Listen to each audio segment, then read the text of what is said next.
In today's video, I'm going to teach you how to make a pivot formula in Excel.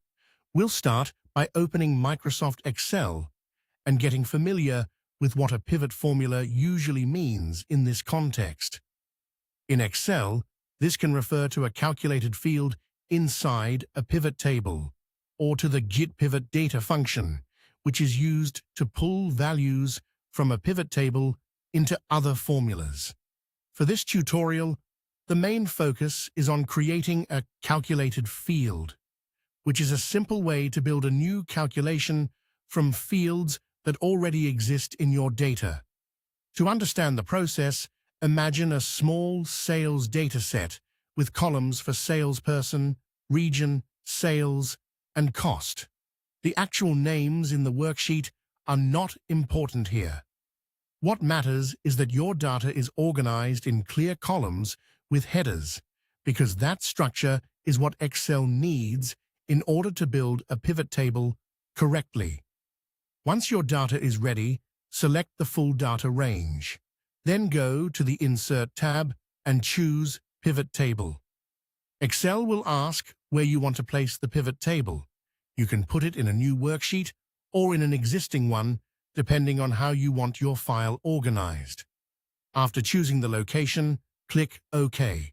This creates the pivot table framework and gives you a place to summarize and analyze your data. Next, click anywhere inside the pivot table so that the pivot table tools appear in the ribbon. Go to the Pivot Table Analyze tab, then choose Fields, Items, and Sets, and from there, select Calculated Field. This is where you create the pivot formula. Now, it's time to build the formula itself. In this example, we want to calculate profit, and the formula is sales minus cost. In the formula box, enter equals sales minus cost. Be sure to use the exact field names from your source data so Excel can recognize them correctly. After entering the formula, click Add and then click OK. Excel will then create a new field called Profit, and it will appear in the pivot table as part of your summarized results. This is useful because instead of calculating profit manually outside the pivot table, Excel now does it dynamically within the report.